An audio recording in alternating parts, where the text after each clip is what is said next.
საშინაო სკოლის გაკვეთილებს წარმოგიდგენთ კომპანია Silknet.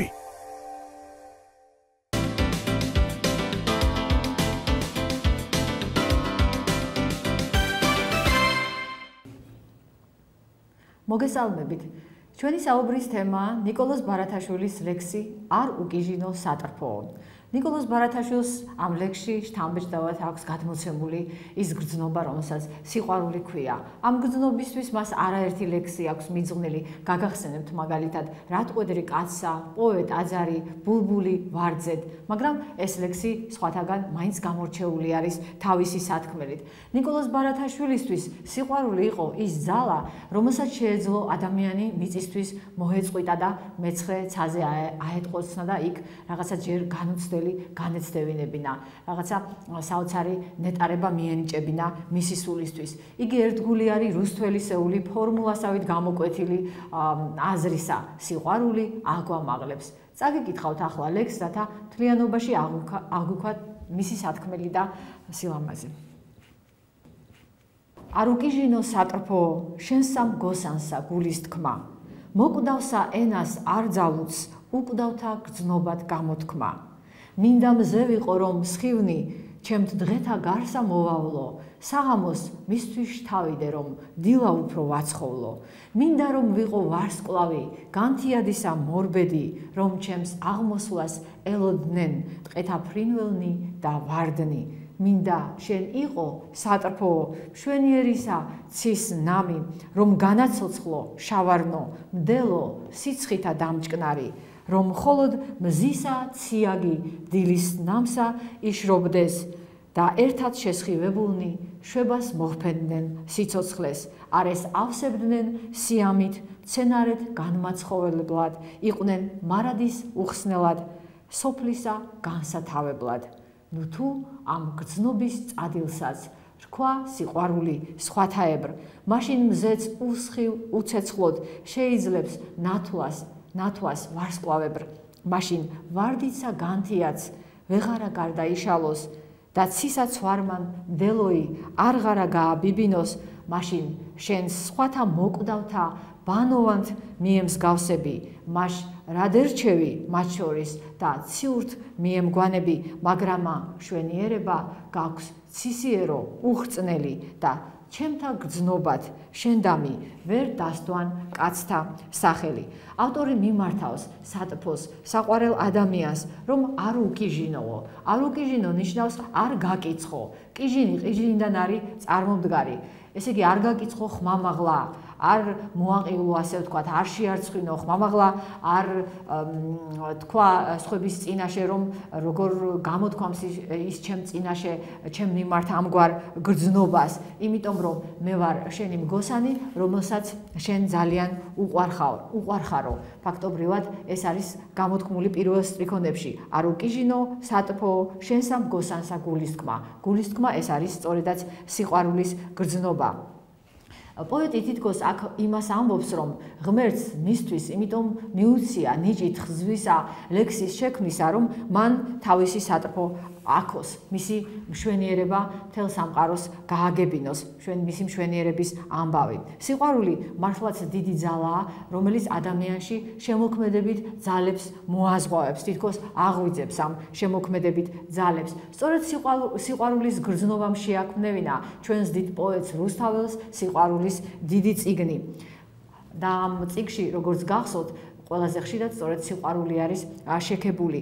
პროლოგში წერს რუსთაველი, მომეც მიჯნურთა სურვილი სიკვდიმდე გასატანისა. მიჯნურთა სურვილი არის სწორედ სიყვარულის ძალა, რომელიც მას უნდა გახვეს სიკვდილამდე, რათა ცხოვრებას გაუძლოს, ცხოვრების წინააღმდეგობები გადალახოს, რათა მას ცოდვები შეუმსუბუქდეს და იოლად მისწვდეს საწადელს და ეს საწადელი, რა თქმა უნდა, არის სამოთხის დამკვიდრება. სიყვარულის გარეშე, რა თქმა უნდა, ეს ვერ მიიღწევა. მე იმასაც გაგახსენებთ, რომ რუსთაველი პროლოგში სამი გვარის სიყვარულზე საუბრობს. პირველი ეს არის ღვთის მიმართ სიყვარული, ღვთაებრივი სამყაროში მჟღავნდება ეს სიყვარული და მისი განცდა ყველას არ შეუძლია, თუმცა ვინც განიცდის, მას საოცარი აღმაფრენა დაეუფლება, ეს საზეო საქმეა. და რუსთველი საუბრობს მეორე გვარის სიყვარულზე, ჩვეულებრივ მოკვდავთა სიყვარულზე, რომელიც აუცილებლად უნდა ბაძავდეს იმ ღვთაებრივ სიყვარულს, რათა მას ჰქონდეს ფასი ღვთის თვალში და ადამიანის თვალში. ხოლო მესამე გვარის სიყვარული რუსთველისთვის არის მიუღებელი, რადგან ის მხოლოდ ხორციელ ტოლვაზე არის დამყარებული. და ამ ლექსში ბარათაშვილი წარმოაჩენს სწორედ იმ გვარ სიყვარულს, რომელიც ღვთაებრივს ებაძება და რომელიც მას რაღაც საოცარ ნეტარებას ანიჭებს, რაღაც საოცარი აღმაფრენა ეუფლება მის სულს. ამას გრძნობთ, როდესაც ამ სტრიქონებს ვკითხულობთ. სიყვარული აქცევსო კაც პოეტად ჩვენ წეგან აღვნიშნეთ და ამის შესახებ ნიკოლოზ ბარათაშვილი სხვა ლექსშიც საუბრობს. ამ ლექსს ჰქვია შევიშრობ ცრემლსა. ნახეთ როგორ წერს, ვით არ ვადიდო სიტურფის ღმერთა, ყოვლნი კეთილნი მან შეიერთა, სულსა მოვბერა ცის ნიჭნი ქვეყნად და თავის მკობად ქმნა იგი მგოსნად. ესე იგი საყვარელმა ადამიანმა აი გრძნობით თავისი სიყვარულით მეორე ადამიანი აქცია მგოსნად. ესე იგი მას შთაბერა თითქოს ეს ნიჭი ლექსის თხზვისა. შეიძლება ადამიანს ხატვის ნიჭი მიენიჭოს თუ მუსიკის შექმნისა. ჩვენ არაერთი მაგალითი ვიცით, როდესაც ხელოვანი სწორედ სიყვარულის ძალით ქმნიან ხელოვნების შედევრებს. რუსთველიც რომ წერს ვეფხისტყაოსნის პროლოგში, თამარს ვაქებდეთ მეფესა, სისხლისა ცრემ დათხეულიო, თამარი იყო სწორედ მისი შთაგონების წყარო და ჩვენ ვიცით უამრავი ლეგენდა, რომლებიც გადმოგცემენ, როგორ უყვარდა თამარს პოეტს თამარი. რა თქმა უნდა, თამარი მას უყვარს უპირველეს ყოვლისა, როგორც მეფე, მაგრამ მას უყვარს მისი სულის მშვენიერება, როგორც ქალისა.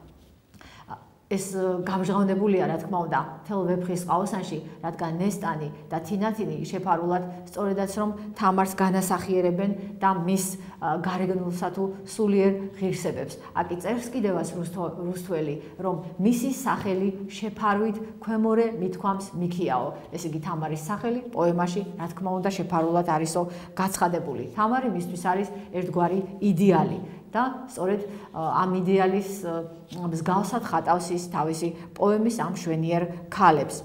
გრიგოლ ორბელიანი მინდა კიდევ გაგახსენოთ, რომელიც ერთ ლექსში წერს, რომ სიყვარულმა მათქმევინა, თორემ მე ვინ, ლექსი ვინაო. აქაც ძალიან უბრალოდ, ძალიან სულუქად არის გამოთქმული იგივე აზრი, რაც ბარათაშვილმა გამოთქვა თავის შედარებით უფრო ხატოვან სტრიქონებში, რომ მე იმიტომ ვარ პოეტი, რომ სიყვარული მაქვს შენ მიმართო.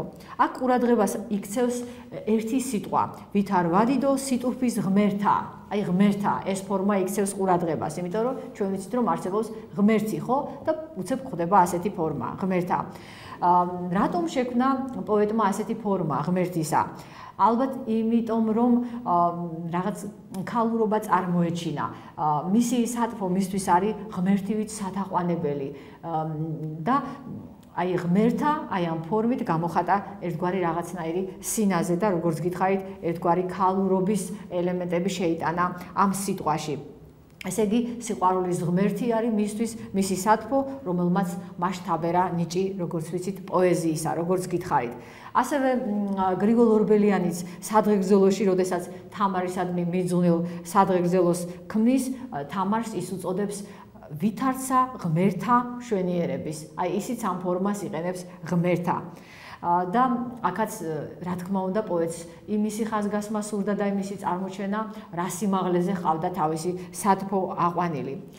ბარათაშვილის ამ ლექსში კი ვკითხულობთ შემდეგ ძალიან საგულისხმო სტრიქონებს. მოკვდავსა ენას არ ძალუც უკვდავთა გრძნობად გამოთქმა.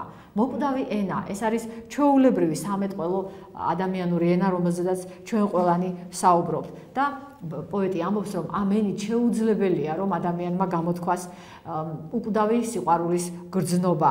იმიტომ რომ ადამიანს მხოლოდ სიჩუმით, მხოლოდ დუმილით შეუძლია ეს სრულყოფილად გამოხატოს.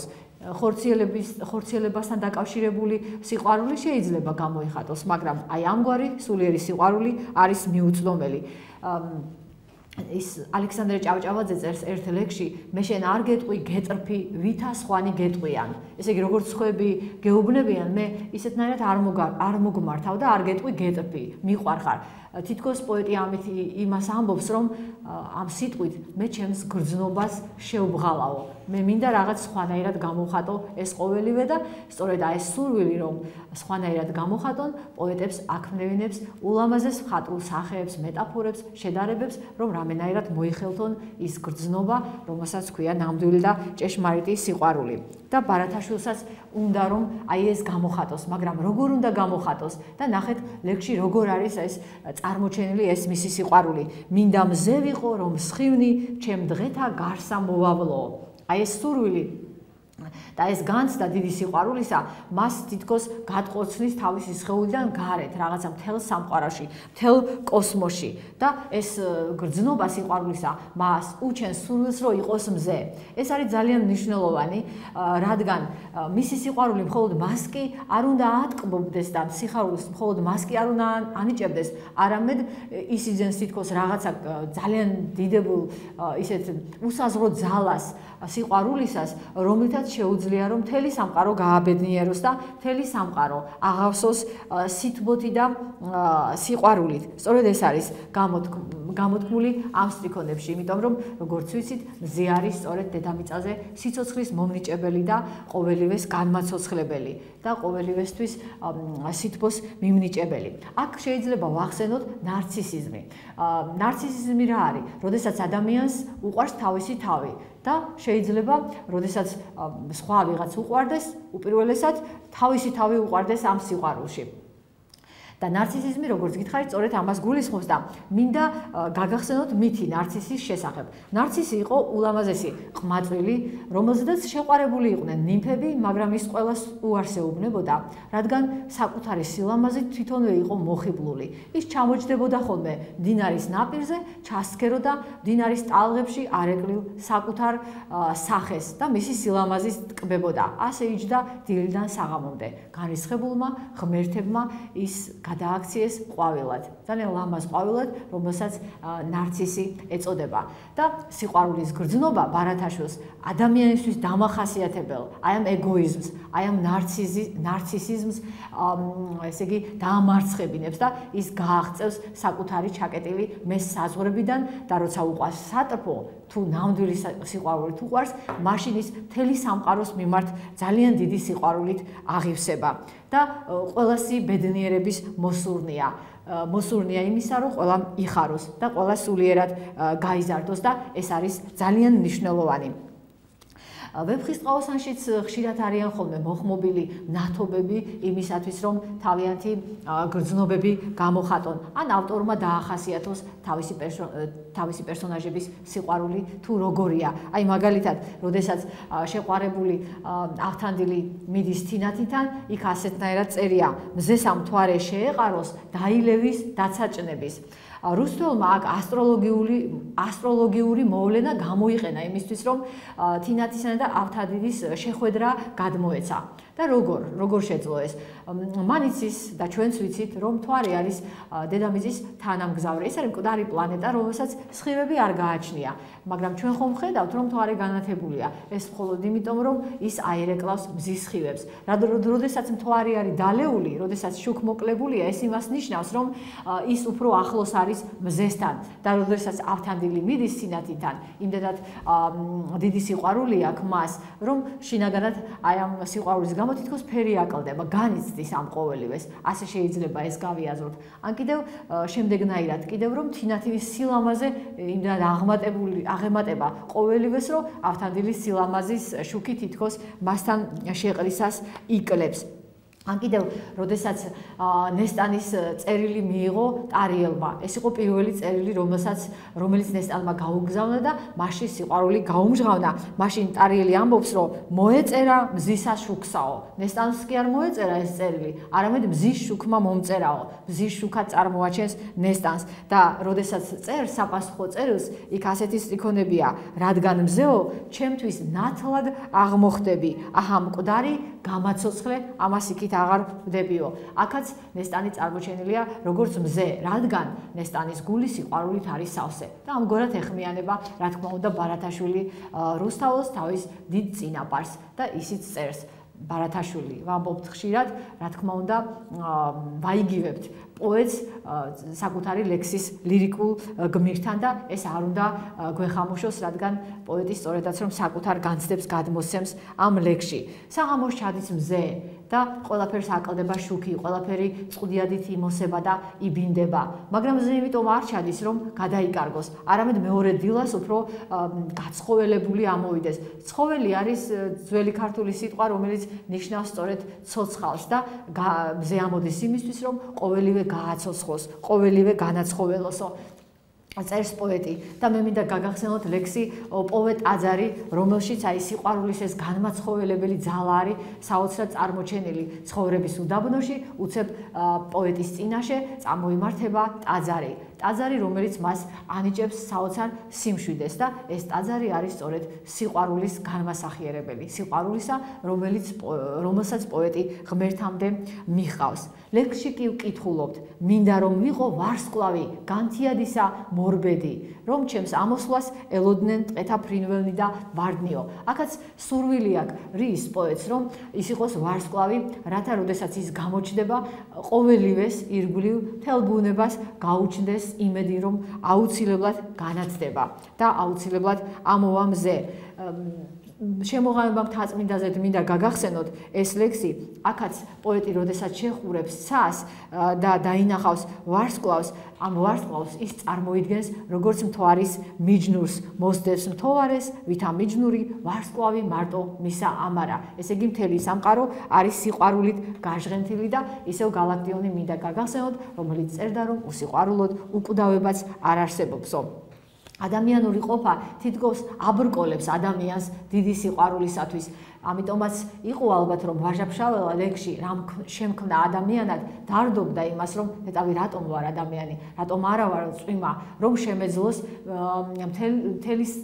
მთელ სამყაროს ასე ვთქვათ ხელყლად შევეწირო და ჩემი სიყვარული მთელ ქვეყნიერებას მოეფინოს. ადამიანად ყოფნა თითქოს ამ სურვილს რაღაცნაირად ახშობს. ადამიანი მხოლოდ ხანმოკლე მიწიერი სიყვარულისთვის არის განწირული და თუ იქნებოდა პოეტი წვიმა, მაშინ ის შეძლებდა რომ თავისი მოსვლით იგვლივ ყველაფერი გაეხალისებინა, გაეხარებინა და სიცოცხლე მიენიჭებინა. მაგრამ ნახეთ, ბარათაშვილი როგორ წერს, თვითონ ხომ უნდა რომ იყოს მზე, იყოს ვარსკვლავი, მაგრამ უნდა რომ სატრფო იყოს ცისცვარი. ცისცვარი, როგორც ვიცით, მზის ამოსვლისას გაქრება ხოლმე. მაგრამ მზისხივი და ცვარი, როდესაც ერთმანეთს შეერწყმიან, სწორედ ეს ანიჭებს ბუნებას, სიცოცხლეს და ამითიც ის უნდა თქვას ბარათაშვილს, რომ ჩვენმა სიყვარულმა უნდა მთელი სამყარო გააცოცხლოს და მთელი სამყარო გაახაროსო. ცვარი საერთოდ ძალიან უყვარდა ბარათაშვილს ეს სიტყვა და ხშირად იყენებდა ხოლმე თავის პოეზიაში, რადგან ცვარი მისთვის იყო სწორედ ღვთაებრივი სამყაროს მოციქული, თითქოს დედამიწაზე მოვლენილი. და ის წერდა რომ როდესაც გარდავიცვლები უცხო მხარეში, მერანში წერს ამის შესახებ, ჩემი სატრფოს ცრემლების ნაცვლად მე სწორედაც რომ ციურნი ცვარნი დამეყრებიანო. და აი ამგვარად პოეტი და მისი სატრფო ერთად შესხივებულნი შვებას მოჰფენენ სიცოცხლეს და მათი სიყვარული იქნება მარადიული, წარუვალი, მტკიცე და პოეტი ამბობს რომ ნუ თუ ამ გრძნობის წადილს, რასაც მე ახლა განვიცდი, შეიძლება რომ უბრალოდ სიყვარული ეწოდოსო. სიყვარული, რომელსაც სხვები ყველანი განიცდიან, ეს ხომ ჩვეულებრივი გრძნობაა, ხოლო რასაც მე განვიცდი შენ მიმართ, ეს არის არაჩვეულებრივიო. და თუ ერთი წამით მაინც ვიფიქრებთ, რომ მე ვცდები და ჩემი სიყვარულის გრძნობა არის ჩვეულებრივი, მაშინ პოეტი წერს რას, რომ მაშინ გამოვა რომ მზეს სხივები მოაკლდება და ის ვეღარ ანათებს. ან კიდევ თუ ასია, რატომ ახარ გამორჩეული ყველასაგან? რატომ ახარ შენ ასეთი ციური, თითქოს არ ახარ ამ ქვეყნიური? იმიტომ რომ შენ გაქვს სულიერი მშვენიერება. ეს მშვენიერება არის ღვთაებრივი და უხრწნელი. უხრწნელი რას ნიშნავს, რომ მას სხეულისთვის დამახასიათებელი ხრწნილება არასოდეს არ მიეკარება. და პოეტი დაასკვნის, რომ აი ამ სიყვარულს, რომელსაც მას გააჩნია, ვერავინ ვერ გამოხატავს სიტყვით და ჩემთა გრძნობად შენდამო ვერ დასთვან კაცთა სახელი. და აი ეს განცდა იმისა, რომ სიყვარულს სიტყვიერად ვერ გამოხატავს, აქმნევინებს სწორედ ლექსებს პოეტს, რათა მან რაღაცნაირად მაინც მოიხელთოს ეს უკვდავი გრძნობა. გირჩევთ წაიკითხოთ ბარათაშვილის სხვა ლექსები, რომლებშიც სიყვარულის შესახებ არის ძალიან ლამაზად საუბარი. გმადლობთ ყურადღებისათვის.